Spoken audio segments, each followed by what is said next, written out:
Polonia a devenit fără îndoială liderul flancului estic în acest conflict armat care se desfășoară în Ucraina. Poziția polonezilor a fost mult mai categorică în relație cu Rusia. Totuși, în societatea poloneză există o teamă reală de repercusiuni din partea Rusiei. De altfel, amenințările venite dinspre Rusia la adresa Poloniei și României sunt tot mai frecvente. Discutăm astăzi cu un specialist în relația dintre Rusia și Uniunea Europeană, în relația dintre Polonia și Rusia, Marek Menkiszak, șeful departamentului rus la Centrul pentru Studii Orientale din Polonia. Domnul Menkiszak a fost membru al grupului operativ UE Rusia la Institutul UE pentru Studii de Securitate de la Paris. Hello, Mr. Menkiszak. Hello. The threats against Poland and Romania are more present in the discourses of different Russian representatives. Russia keeps threatening to retaliate against the countries that help Ukraine. Of course, that there is a lot of worries in the Romanian society, and I want to ask you first, how do you think these threats from Russia are real, or is just a propaganda of war? And also, the second question is, what does the Polish society feels about these threats? Right. Thank you for your questions. Indeed, making threats is actually very typical behavior of both the Russian leadership and the Russian propaganda outlets. They perfectly know that the form of hybrid warfare, which is a propaganda and threats made through it, is actually quite cheap ways to influence the potentially this situation. So they're making a veil of that very strongly. And there is no surprise in that. We have witnessed that for many years. We are under the Russian hybrid warfare for many years. I think there are very few countries in Europe and in the broader West that may say that they didn't fall victim of the Russian pressure or Russian hybrid warfare by various means, by cyber attacks, by sabotage operations, by energy pressure, by political pressure, or by some military demonstrations, or even some forms of attack. So we unfortunately are used to it, and we perfectly know, and actually Russians make that very open and clear to everybody, that their aims, their official goals of their policies are quite aggressive. And we cannot simply accept what they demand from us. As you probably know, the Russians for another time, because there was many previous declarations such as these, have presented to us in mid-December the list of demands. Actually, if you make the essence of those demands, they come into several key points. So one key point is to accept and formally recognize the post-Soviet area with temporary exclusion of Baltic states as Russia's sphere of influence, and accept, especially in case of Ukraine, as the most important country within that space, as a country with limited sovereignty, which should be limited by Russia basically.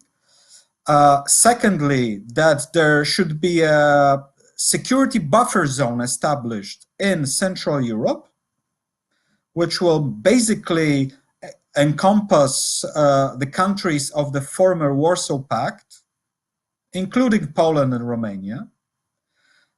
So these countries should be devoid of external alliance military presence, and all infrastructure which has been built after the NATO enlargement should be dismantled. And this particularly concerns both the Aegis ashore bases in Deveselu and in Redzikowo, who is now under final stages of construction. And the third element of that is basically to push back the US presence from Europe, and elements of those were, of course, the withdrawal of the US forces, but also withdrawal of the tactical nuclear arms belonging to the United States, which are stationed within the Western European states. So these were the Russian public official demands. When we could sum it up as a Russian officially declared goal to destroy the post-Cold War security order in Europe. And of course, that's an immediate threat posed towards all of us. And we are obviously not ready to accept, not ready to basically fulfill those Russian demands. So what Russia does actually, it tries to enforce some of these points by its own actions, and the most severe elements of the Russian policy, of course, is invasion of Ukraine, which we are now facing. That's simple, very crude tactics of basically to impose such a high cost upon Ukraine in terms of physical destruction, destruction of civilian infrastructure, destruction of industrial potential, human loss of life, that it should force the Ukrainian authorities actually to capitulate and accept the Russian demands.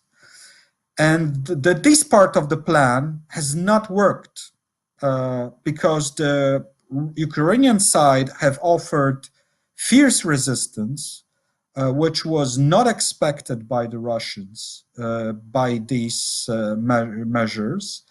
And also, Ukraine was hugely supported by the West, by the Western community, by the European Union, by NATO, by its member states. And also the severe sanctions have been imposed on Russia. All of these, the level of this action, have not been expected by the Russians. They were surprised by that. But it does not mean that they are ready somehow to change their policies. Unfortunately, they are not seem to be learning the lessons, and they are keep going the aggressive policies. So they continue war in Ukraine, and of course they continue to pose the threat for the others. They are not giving up on their demands. Their idea is, as I understand it, is actually to try to, by increasing the costs of war, to and ultimately enforce the sort of partial capitulation by Ukraine, and then go to another stage, which is to engage in further demands and further negotiations with the NATO and EU member states, with the US, actually for fulfillment of another elements of their demand which have been posed by them. The second part of your question, referring to the societal reaction, is of course also important. Well, in Poland, since Poland is unfortunately used to the Russian pressure, we have 500 years of history of conflict with Russia. We have many years of hybrid warfare which Russia have executed against us. So we unfortunately are used to it. And of course, many people are concerned with both the threats and with economic consequences, which are influencing the energy crisis, the inflation, and so forth. These are the costs, unfortunately, we are all paying, and we will be paying that. But I wouldn't say that there is any state of panic, any state of huge fear within the Polish society. Recent polls I've seen suggest that if directly asked whether there could be a war with Russia, could Russia attack Poland, around 29% of people say that it could be possible, and around 55% said that they do not believe in those, which are actually lower numbers than used to be a month ago, immediately when the invasion have started. Then there were certain biggest concerns raised, but unfortunately now people are got used to this kind of threats which are coming from Russia. You are a specialist of the Russian world, and we talk here in Romania about the risk of using nuclear rockets, nuclear arsenal. Maybe not intercontinental one, but smaller missiles. Do you think, as you know now what happens in Russia, do you think is it possible that Putin go so far as to use the nuclear arsenal? Well, let me divide it into two elements, because on one hand, Russia have always tried to remind us that this is a nuclear power. And absolutely typical element of Russian policy and Russian threatful posture is to, for example, in any crisis situation, when any tension arises in relations with the West, Russia organizes snap exercises of its strategic rocket forces, its strategic deterrent. It's very kind of media-wise, very kind of visible and kind of very threatening posture. But this is absolutely standard Russian behavior. It's happening many times, and it actually never gave a reason to believe that Russians are really ready, to start basically the Third World War, even if the Russian propaganda outlets constantly reminding that that's a possibility, that we have to keep it in mind. But these people, people who really decide upon these things, Putin and his close collaborators, these are rational people. They understand what could be enormous, huge costs, and that actually such a war cannot be won. So they trying to use that threats, but in my deep conviction, they are not ready actually for this extreme scenarios, especially in a situation where there is no existential threat for Russia, which is a formal precondition for use of such a strategic arsenal.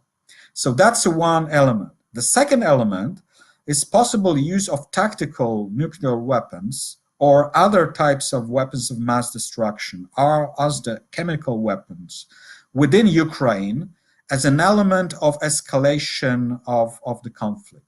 And this is the different story. Unfortunately, we cannot fully exclude such a scenario.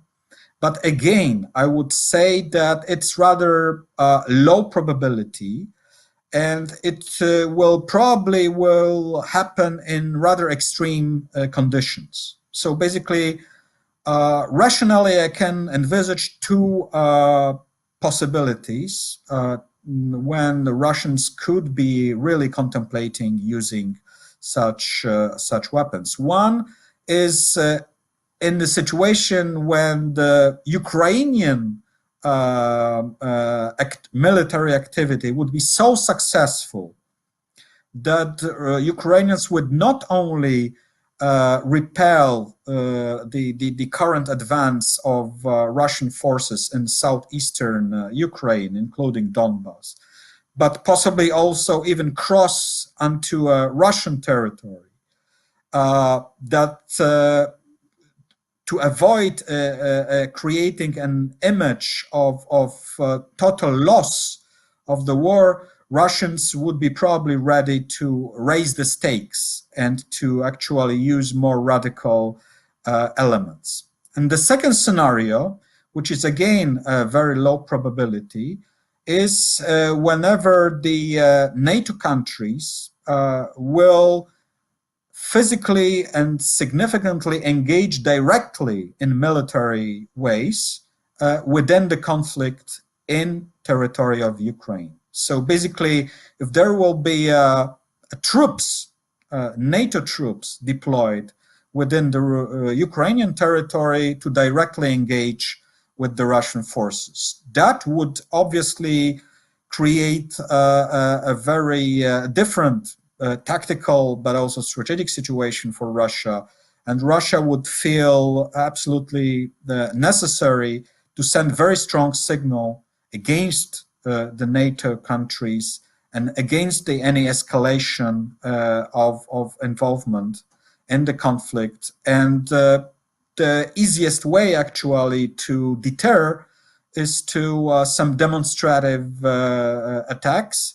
First, possibly missile attacks on the neighboring territories. Poland logically would be the most vulnerable territory as a major hub for military supplies for Ukraine. And secondly, maybe even use of such demonstrative use of tactical news. Ukraine was heavily supported by the West at a scale that has never been seen before. Still, there are some voices who say that Western countries could do more. And we see, for instance, some hesitations from Germany to send tanks and heavy equipment to Ukraine. Do you think the Western countries, do you think the EU, NATO did enough for Ukraine? Can they do more? Sure. I think it's a typical issue of glass half empty and half full. I would even say more optimistically, it's more full, it's more half full. So basically, it is true that this such a military supply have been first late, and secondly, that was especially initially, far not enough actually for active support for Ukraine. But on the other hand, the other part of the story is that it has been better than expected, and it has significantly improved within the last 2 months of ongoing war. So basically, we had to admit that many people, many analysts in the West, but also I would say even in Ukraine, believed that the Ukrainian resistance because of the huge preponderance of force on the Russia part, the military potential, capabilities, and so forth, that it actually, unfortunately, Ukraine will be somehow forced to capitulate within days or first weeks, actually, of the Russian invasion. And because of that, the initial supplies have been limited, because that was this preconcept of, well, actually Ukraine cannot win this war, so why actually there is no point in so huge supplies. I wouldn't say that everybody thought like that, but I would risk the thesis that was the most popular assessment. But it's quite quickly proved wrong, because both the level of the Ukrainian resistance and actual failures and very strange behavior on the Russian parts revealed huge deficits of Russian activity and kind of lack of plan B when the fast advance on Kiev have fallen. And that came the period when the debate appeared about the increased supply of forces. But still, there was this concern, and I think it's partly still there. Actually, what will be the outcome of this support, and how Russia will react to that? So there was these kind of voices within the Western countries that we should not escalate, we should not provoke the Russians, we should avoid some very radical measures taken by Russia during that conflict. And only in stages, when these deliveries increased and the quality, not only quantity, have increased within those deliveries. So increasingly the heavy equipment went to Ukraine, and there was no actual kind of very strong reaction on the Russian side. It has increased. Of course, it does not mean that the Russia have just ignored those deployments. They have increased, for example, missile attacks, which particularly also tracked the railways, storage sites, and all the elements of the system which helps to supply weapons for Ukraine. But nevertheless, Russia was quite also restrained in terms of its overall reaction towards such supplies, which logically also led to increase of those supplies, and we are now witnessing the huge increase of those supplies, and especially increase in quality. So more heavy equipment is coming. I would say that at this point we using most of our capabilities, because we have to put in mind one important factor. All the weapons which should be supplied to Ukraine have to be usable. And by saying usable, I mean that the Ukrainians should have the know-how how to use them. So basically the best weapons we may supply are the post-Soviet weapons, which our Ukrainians are they used to using that. They know the equipment. And also these types of Western weapons, which could be easily, more or less easily and fastly somehow handled by the Ukrainians. So they can quickly learn how to use those weapons effectively. Otherwise, it would be basically a waste, because some very complicated equipment demands months of training before any effective use of that. So actually, this is also a very important factor which should be kept in mind. You mentioned that Putin has no intention to stop the war, but I want to ask you: do you think the West will keep supporting Ukraine if the war in Ukraine will last for a longer time, for many years, maybe? That's a good question. Again, I think the assumption has been made that this conflict should be limited in time, will not necessarily be the case. So, of course, there are several scenarios of further development of the conflict. We can see that since Russia really has very huge difficulties in achieving military goals, not to mention political goals, in Ukraine, they are trying to somehow limit their immediate goals within Ukraine, actually for capturing all territory of Donbas, meaning Donetsk and Luhansk oblasts, but also what have already been captured, meaning Zaporizhia, Kherson oblasts, so the corridor to Crimea land corridor. And there are only a question to what extent, that's a big question, of course, for other issue, whether the Russians will be willing but capable of expanding their occupation area to Odessa and to a land corridor to Transnistria. That's a question. There are several possible options to that.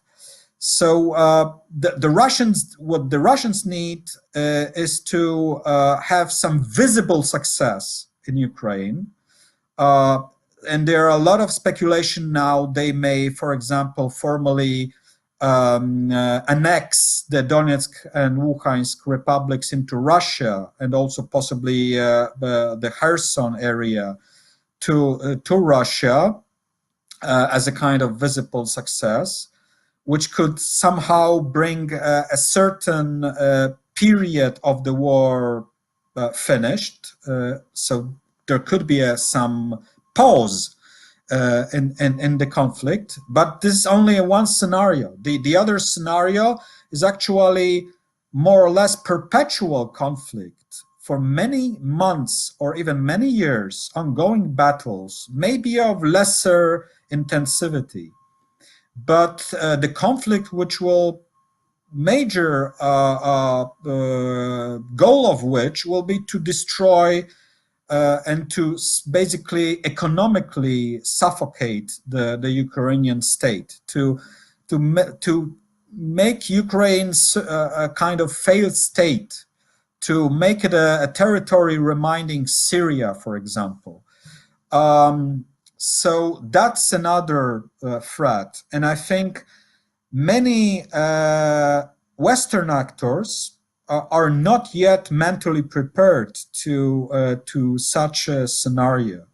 So they believe there should be optimistically some political settlement, which is far from being guaranteed, or some kind of stabilization, some kind of a pause, which may be the case, but not necessarily. So we may face actually a prolonged conflict. And the other part, even more important, is that we have to understand this current conflict in Ukraine, the Russian-Ukrainian war, is only a part of a broader conflict between Russia and the West. And actually, Russia is quite open, admitting that it sees Ukraine as a proxy war with the West led by the United States. So actually, we should not expect that our systemic conflict, which by Russia is considered a war, will basically finish. No, it will be ongoing. it will take many other hybrid forms. We can now feel economic pressure. We can now have a disruption of energy flows to Poland and Bulgaria by Russia. So we will see also a flood of migrants, which are mostly also caused by the Russian aggression, and we could see more of that. So beside the 6 million of Ukrainians which have left Ukraine, and half of them actually went to Poland, we may see more people, unfortunately, going as a result of this ongoing war with Ukraine, which is a part of actually the Russian plan. The part of the Russian plan is to actually enforce these refugee flows, to try to destabilize the Western countries, especially neighboring countries. So we should not believe that, well, we can somehow finish something and stop worry. That's a long-term conflict. We have to be prepared for that. We have to change our thinking. We have to change our economies to free itself from any dependencies from Russia. We have to decouple from Russia. We have to change our military posture, and NATO posture is extremely important. The decisions which will be made, including on the incoming NATO summit in Madrid in June, they will be very important. The change of the mental approach, the belief that we are under direct conflict with Russia, and we have to prepare ourselves. We have to change our posture from the tripwire type of posture to a forward defense, to a deterrence by denial. So this is completely different ways of actually developing our also security policies. Russia already fights the West by its gas policy, and you mentioned already that Russia stopped delivering gas to Poland. How does this decision of Russia affect the Polish economy? Well, there are no immediate effects on the Poland's economy by these Russian decisions.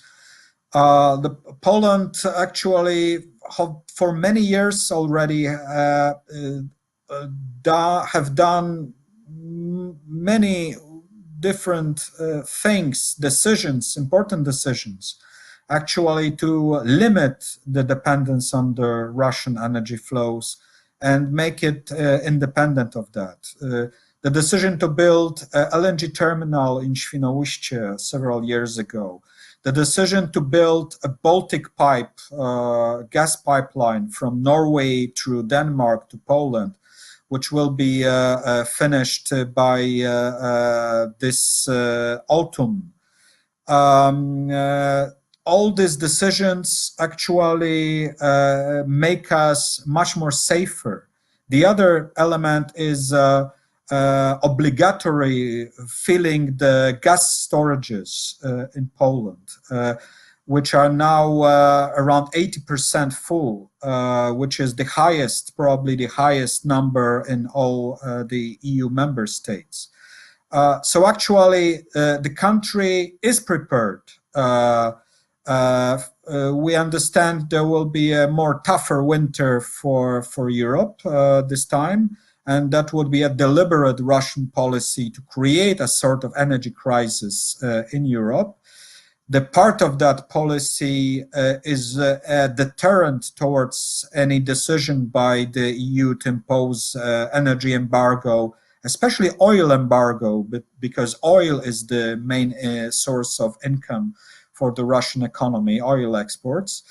But I'm optimistic. The most important thing is that by these aggressive actions, Russians have proved by any doubt that they use energy as a weapon. as a political tool, as a tool of actual threat towards the European states.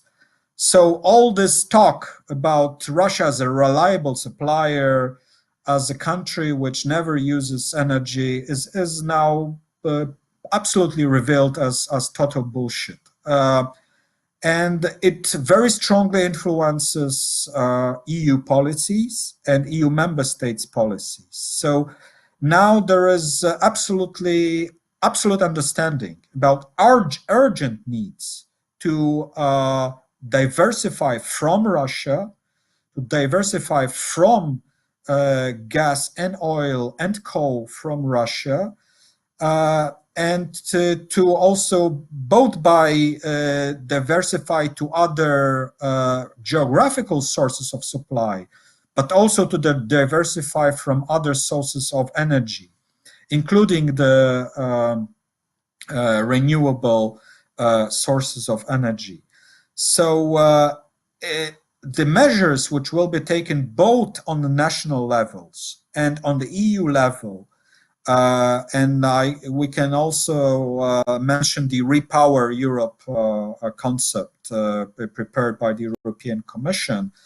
All these will be very important and instrumental in actually free ourselves from this vulnerability dependence from Russia in terms of energy resources. And it will backfire very strongly towards Russia, very strongly undermining the Russian economy, which is dependent on the exports of resources and for which Europe is absolutely primary customer. And they could not easily change the direction of energy flows, especially in case of gas. Mr. Marek Menkiszak, thank you very much for your expertise and for everything that you explained here to us. Thank you very much. You're welcome. Așadar, un efect neașteptat al războiului declanșat de Putin în Ucraina este faptul că ne-a obligat pe toți să ne obligă pe toți, toată Europa, să ne îmbunătățim și economiile și să scădem dependența chiar de Rusia, dar cel mai important lucru, ne ajută pe noi cei din Centrul și Estul Europei să ne cunoaștem mai bine. Iar ăsta este, cred că, sigur, din păcate, într-o cale cu costuri foarte mari, ajută să fim vecini mai buni. Rămâneți în continuare pe PressHUB, vă invit să vă abonați la paginile de Facebook și YouTube ale PressHUB pentru alte analize bune pe care le puteți găsi doar aici. Vă mulțumesc!